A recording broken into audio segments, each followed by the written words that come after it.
It's an average day on Division Street here in St. Cloud.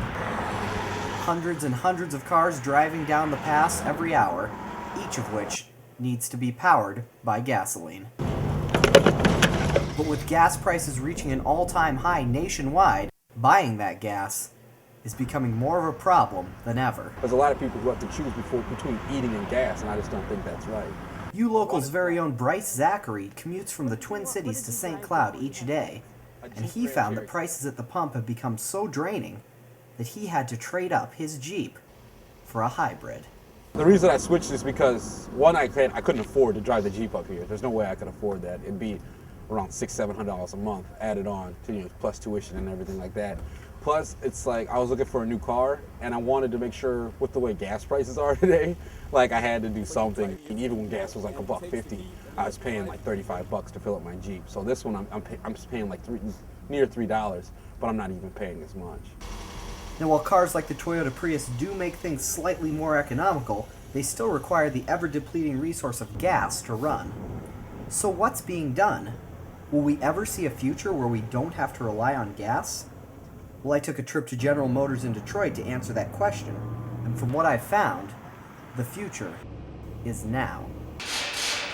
It's called the Equinox. And while it may look like just another SUV, the Equinox has one very special feature. The fuel tanks hold 4.2 kilograms of hydrogen. Okay, and that's enough to go about 150 miles for real-world driving with this vehicle. It requires no gasoline at all. You can take about, say, 4 kilograms of hydrogen over to this vehicle in a matter of minutes. That's right, this vehicle runs off of the most abundant element in the universe, hydrogen.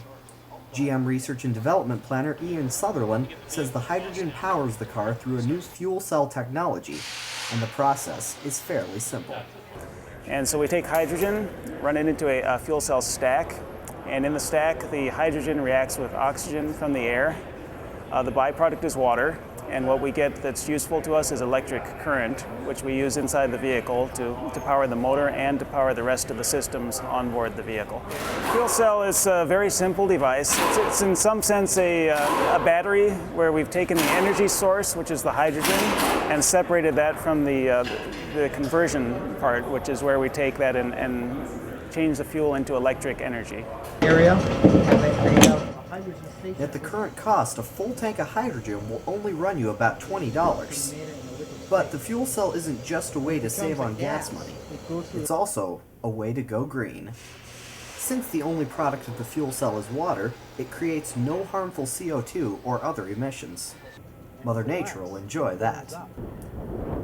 So the new technology sounds pretty good, but how does it drive? There's only one way to find out. And just out this way? Yes. I had to take this baby for a test drive. There's no direct mechanical connection between the accelerator pedal and the engine. It's all electronic. Wow. That's so smooth, yeah. It's shiftless. It's just an electric motor. Yeah, I was about to say you feel no gear shift at all. Even at speeds of 100 plus miles per hour, the Equinox handled easily and smoothly. And while we can't show you all of GM's test tracks, let's just say that we tested it on some crazy terrains. So when will we be seeing these cars on the road?